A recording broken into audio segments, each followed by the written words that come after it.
Okay, so the time is 20 to 6 on the 14th of December. Went to see the Star Wars Last Jedi at midnight last night, and, well, wanted to make my thoughts on it because big Star Wars fan. Got the Darth Vader poster there, got the little Tantive 4 figure here, and it's just something that I want to talk about because it was one of these really strange things I've never really felt before, when I've came out of a Star Wars film feeling really, really mixed. And now that it's sunk in, my opinions are pretty much solid, I think. I've had a lot of time to think about it. So yeah, I'm going to talk about the movie. And it's probably one of my least favourite Star Wars movies of all time. I don't want to say worst because that's too soon still. You know, the sequel could retroactively make this film better. Maybe, I don't know. You know, The Phantom Menace and Attack of the Clones are both almost widely hated, but I grew up with them, so I have a nostalgic bias. Anyway, let's get on to what I thought about the movie. Sorry about the extremely shit quality, dark, shit headphones, shit camera, but it's just about what I have to say. Well, one thing I didn't like, which was throughout the whole entire movie, was the cringe-worthy comedy scenes that was straight out of a Marvel film. You know, first thing we see Luke doing is that, you know, that shot from the trailer. He looks at his lightsaber, looks at Rey. 1 second later, just chucks it away. You know, this is just his ancestral lightsaber. It's his father's lightsaber. It's been in his family for years, and he just tosses it right off a cliff. Rey obviously goes and gets it back, etc, etc. But, you know, I get that one of the themes was, and I think we all expected this, that Luke is kind of an old crabby hermit now. He doesn't consider himself a Jedi. He doesn't go by the laws of the Jedi anymore because they're all gone. There's not much he can really do because he's an old man. We don't exactly know if he's even powerful anymore because we don't see much of his power except from the end of the film, which I'll get to. So yeah, and then Luke also just acts a bit weird. He starts like milking this animal and just drinks the milk straight from this big horrendous ugly fucking animal. And I'm like, why? Like, can you imagine seeing Luke doing that in like Return of the Jedi, just like milking little Ewok tits to get some milk? No, like, why is he doing that? Perfectly good water on that planet, I would assume. So yeah, the humour was extremely forced to me. There was so many points where it was supposed to be a serious moment. You know, this is Star Wars. This is a franchise which has got so many epic and serious moments, like Luke finding out Darth Vader's his dad, you know, all sorts, and then they just try and add these little silly moments in between shots and stuff. And you know, the prequels did that sometimes, but for example, with Anakin and Obi-Wan, they would have little dialogue, little interactions where they'd have a bit of fun, you know, but that's because they've developed this brotherly romance over the years. They've earned that, you know. Obi-Wan's known Anakin since he was a tiny boy. He's taught him everything. He's grown up to become a Jedi. Of course they're going to have like sort of brotherly like moments, you know, like, you know, did you hit the stop button? No, did you? Things like that. That's fine because they've earned it. Whereas why is Luke out of nowhere, out of character, milking animal tits? Just silly. And yeah, wasn't a fan of the humour in the movie. You know, there was some little funny moments, but it was just that forced, cringy thing that we're so used to seeing in so many films nowadays. And you know, it's typical of Disney, isn't it? And I say that as a big Marvel fan, someone who loves Thor Ragnarok. That was very similar, but the humour was just better in some way. It was just more appropriate for the movie, just not in a Star Wars film, just not. And a few other really ridiculous moments was probably the most ridiculous moment I've ever seen in a Star Wars movie, and that is Princess Leia she was on a ship, the back of it got blown up, she goes flying out into space, and obviously we think, oh, okay, Carrie Fisher's, unfortunately dead in real life, so I was like, oh, this must be Leia's death scene.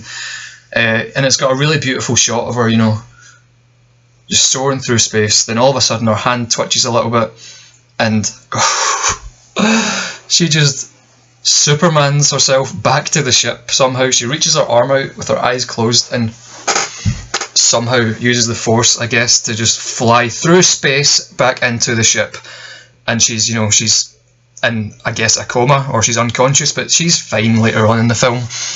And it's like, Leia has only ever used very, very small amounts of, telepathy to talk to Luke in Empire Strikes Back when Luke's on Bespin. We've never seen even Darth Sidious or Yoda flying through space. Why the hell can Leia suddenly do something as outrageous as that? Oh, that was the worst part of the movie for me. It looked visually nice, but it was fucking just ridiculous to look at. And there was a couple of characters in the film from the original trilogy, as in, not Luke, Leia, etc. There was Admiral Akbar, who we hear talking once, then there's a big fight scene in space, blah blah, and then they just announced that he died. Admiral Akbar, a fan favourite, legendary quotes from Return of the Jedi, just dies off screen, because why not, Us, the original trilogy fans, don't care about Admiral Akbar, obviously. He's just a little side character. But yeah, push these porgs into the movie as much as we possibly can, just to sell those toys. But no, just kill off Admiral Akbar off screen. Yeah, stupid. Nien Nunb was in it. Literally saw him for 2 seconds. Did nothing else in the film, as far as I can remember. And another thing, going back to the original trilogy and the prequels, there were so many aliens that just did not look like they belonged in Star Wars. There's a scene when Finn and Rey go to... not Finn and Rey. Finn and Rose, the new character, go to some planet to find a codebreaker, and it's like this atypical rich man's casino, and the aliens just do not look like they belong in Star Wars at all. It's like, where's the Twi'leks, where's Zabraks, Ithorians, even Gungans? If a Gungan showed up, I would not care, because they're established in the Star Wars universe, and yeah, of course we have to see new aliens, but why is there literally no other aliens? Twi'leks and all sorts of things like that. They've been everywhere. They've been in the Knights of the Old Republic games, they've been in the Clone Wars cartoon. Where are they? Why is it all these random aliens that just look silly? One of them was, Finn was on this animal thing, going quite fast, and then the camera zooms into this alien with big tits, obviously going like, oh no, because she's about to get run over. And it's like, why is this in a fucking Star Wars movie? Why does that exist? Oh man, right. What else? I've got a little notepad here. I'm not doing a whole review on the film, I'm just pointing out things that I mainly disliked about the film, because overall it is a good film to watch, but as a Star Wars fan, it's just left me disappointed, to be honest. So what else did I not like about the film? I'll come on to what I liked eventually, but there's quite a big list of what I didn't like. So one of the big ones, and again, sorry, this is not in order of the film, I'm not going through scene after scene, I'm just literally just reading the little notepad and saying things I did and didn't like about the film. So it turns out Luke actually dies at the end of the film, and at first I was like, I kind of expected this, because they're trying to segue it into the new series of films. They need the new cast. They can't keep the old ones out forever, but the way he died was really, really bizarre. He basically is projecting himself across the universe as some sort of phantom to confront Kylo Ren at the end of the film. Kylo Ren obviously thinks it's really him. He goes to kill him. We see it's just a ghost or a phantom or a projection of some sort, because Luke's trying to stall to give the Resistance time to like evacuate the planet. But so we find out he's actually still on the planet he was at originally, but he's like sitting, and he's sweating a lot, and then he looks out into the binary sunset, and he just disappears. Apparently he literally had to do that, even though he knew he was going to die. Like, why couldn't he just come to the planet himself? I mean, yeah, it probably would have took a long time, whatever, but that just seemed so out of the ordinary in a Star Wars film. Well, first of all, how can he do that? How can he project a phantom of himself across the universe? I've never heard of that in any Star Wars medium ever. And how does it kill him? Did he literally lose the will to live, like Padme? You know, something that everyone takes the piss out of, and one of the reasons why people think the prequels is bad because of stuff like that. You know, oh, Padme lost the will to live. Luke literally lost the will to live in this movie.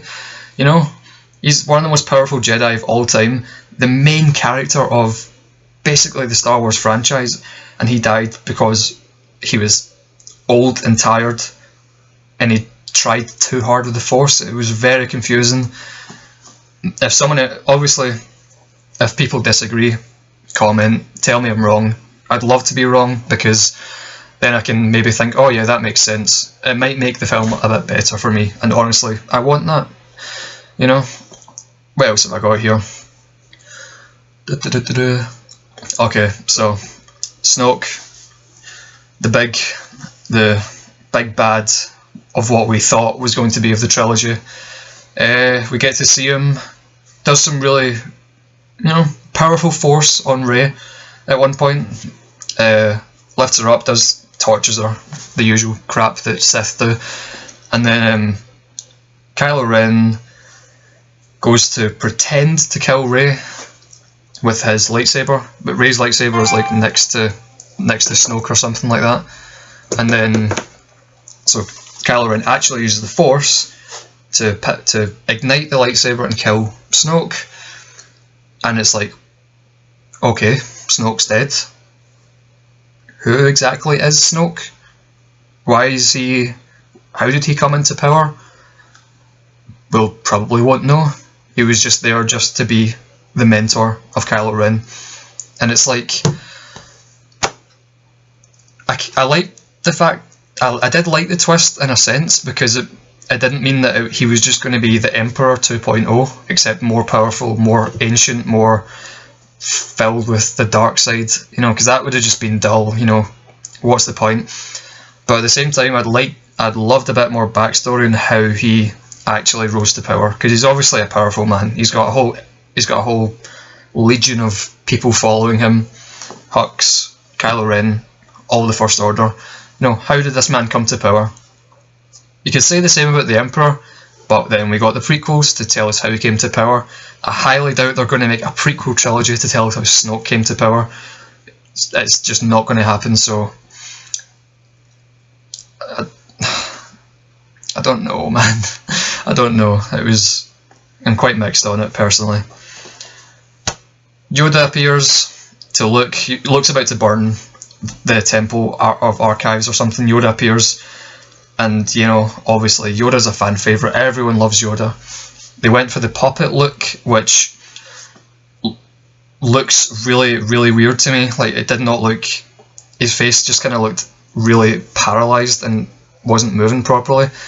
And obviously they can't do the CGI Yoda from the prequels, because that would have looked really out of place. But I think they could have done a bit better on the puppet look, and he didn't look much like a ghost. The ghosts are transparent. He looked solid with a little blue aura around him, and I was like, why?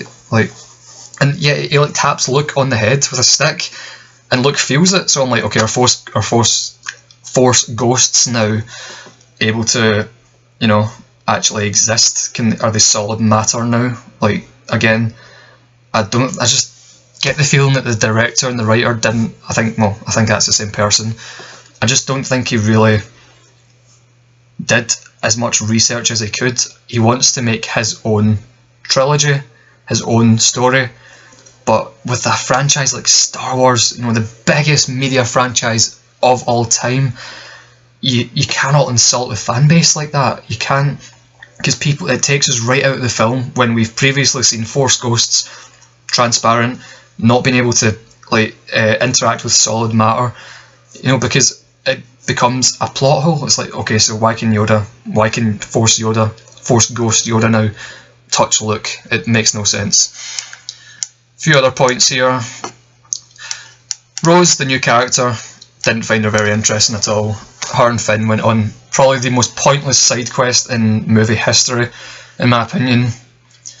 They went to find this codebreaker person, and they didn't find him, but they did find Benicio del Toro, who is apparently also a codebreaker, who has a really weird stutter. I don't know if that was supposed to be funny or if it's just to make the Star Wars universe seem more alien than real life, but it's just kind of annoying, didn't really add anything to the film. Yeah, and then, so they find them, there's a bunch of animals. Rose says that the First Order basically enslaved these people, or they don't own the place necessarily, but the wealthy people sell weapons to the First Order, and there's people in slavery there, etc., etc. Animal cruelty. Yeah, Rose frees the animals. Finn and Rose go on a little animal ride, and it looked something straight out of Harry Potter. It looked like Harry and Ron and Hermione were escaping from Gringotts or something like that. It did not look anything like a Star Wars sequence of events. And we get the little Rose frees the animals, go on, go, yeah, animal cruelty is bad, yeah, why is this in a Star Wars film? We know it's bad, for fuck's sake, man. Yeah, Rose also saves Finn from not committing suicide, but bravely sacrificing himself when this big battering ram laser thing tries to enter the base that the Resistance are on. And Finn basically could have saved everyone there, and it's obviously I was like, they're not going to kill off Finn, he's one of the main characters, he will not die, so I knew he wasn't going to die. Rose saves him. Rose gets badly injured and she goes and kisses Finn, even though there was no sexual chemistry whatsoever in the film. It was just the generic, why did you save me?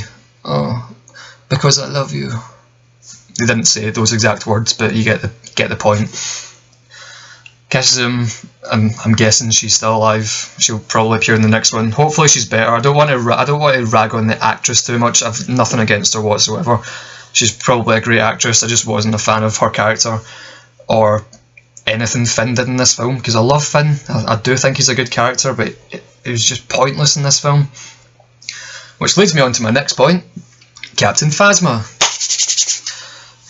She gets about 10 minutes of screen time, and right at the end, and gets killed by Finn, who was previously worked on the Death Star in sanitation, who has only had two fights, against that stormtrooper with the electric baton and Kylo Ren, which he gets annihilated on, and he somehow beats Captain Phasma, who's supposed to be this high-ranking First Order trooper, and yeah, she gets killed within about 5 minutes of appearing. Shame, because Gwendoline Christie is a great actress in Game of Thrones, and she's just relegated to the minor villain, which has no purpose on anything whatsoever. The last point I've got here is nothing really that bugged me too much, but there was no Knights of Ren, at all. There was flashback scenes of when Luke tried to basically almost kill Kylo Ren because he could sense the dark side in him, and then it turns out Luke, for 1 second, briefly ignited his lightsaber while he was asleep, then thought, no, I'm not going to do that. But Ben obviously woke up, saw him, tried to fight him, etc. So that basically confirmed his place in the dark side. And we see the actual scene that we see in flashbacks from The Force Awakens, where Luke, touches R2 and there's like a big fire. Yeah, Knights of Ren are nowhere to be seen in this film. I don't know if they were also just Padawans of Luke. I don't really know. They sounded quite cool from what I heard of them from the previous film. They're not in this film at all. I don't even know if they're still alive. But yeah. That's all I've got written down in my little notepad about things I didn't really like, but there's definitely some good points about the film. Visually it was beautiful, which I expect from Star Wars. Rogue One was utterly beautiful to look at, and this film did the same. There's a scene when a new character, I can't even remember her name, played by Laura Dern, sacrifices herself by jumping into hyperspace at Snoke's ship, which obliterates everything. Looked beautiful, but again I was thinking, well, why don't they just do that more often if it can just absolutely obliterate almost an entire fleet? But I don't think that's that big a deal, because again you'd have to have people who are willing to basically commit suicide, or well, I guess you could get a droid to do it. I don't know. It's a bit of a not plot hole, bit of an inconsistency, but I don't mind it that much because it looked cool. It was a fitting end to a character who was in the film for 20 minutes. Didn't really care much for her. But yeah, that was that. It's a very pretty film. Rey and Kylo Ren are definitely the highlights of this film, especially Kylo Ren. I thought in The Force Awakens he was interesting but not threatening really. And this, again, he goes through a lot of emotions. He almost kills Leia, but doesn't. He kills Snoke instead of Rey, then him and Rey fight together. Then he basically says, instead of going towards the light side, he basically says, well, Snoke's dead, I can now rule the First Order, and in turn rule the universe. Which I thought was really fitting. I don't really want Kylo Ren to come to the light side that much. And yeah, I thought that was especially interesting. Sorry, just looking at my phone. 1 minute, I'll cut this out, I promise.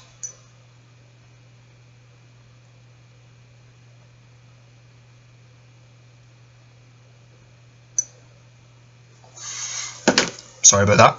Okay, where was I? What was I even talking about? Kylo Ren going to the dark side, yeah, so he's basically now the big bad. Chances of redemption maybe still there, maybe, but I think he makes a really, really great villain. I really do. So many conflicting emotions in this film. Kills Snoke, saves Rey, sort of, but then ultimately Darkseid's just too much for him, and he becomes a bit of a psychopath towards the end. He starts screaming insults at, sorry, not insults, he starts screaming for the AT-ATs or whatever they are to shoot at Luke, with hologram Luke, and he's like going, fire, more! And Hux is like, fucking calm down, son, calm down, he's dead. Obviously not dead, but then he died, whatever. Rey's parents reveal, they end up being basically no one. There's no one important about that, and I like that. Not every character has to be a descendant of a Skywalker or Kenobi or anyone. That's what makes Star Wars special. The Force flows through everyone. They can manipulate it in certain ways. Rey just happens to be a Force sensitive Jedi, basically. Not a Jedi, but she's Force sensitive. And yeah, I like that. They don't have to make Obi-Wan suddenly a dad, or Luke her real dad. They don't have to. There was no need. So it means Rey can make her own legacy. She doesn't have the burden of family on her. She can do whatever she wants, and I think that's really fitting for her character. She went so long without knowing who her parents were or what her purpose was. Now she doesn't necessarily need a purpose, but she's got closure. She doesn't have to live up to the standards of what she thought her parents were. So I think that's a good sign for Rey. No Lando Calrissian. Don't know. I wasn't expecting him, but I don't know. It'd be cool to see him just appear, I guess. So yeah, the film ends with very little resistance left. Literally, they all fit in the Millennium Falcon. Leia's still alive, but she's obviously not going to be in the next film. I'm really worried about how they're going to do that after this film, because they just treated Luke's death very poorly, in my opinion. I hope they don't do the same with Leia. Yep. That's pretty much all I've got to say, I think. This is not a review, obviously. This is just quick thoughts on. I hope you agree. Sorry, I hope you don't agree.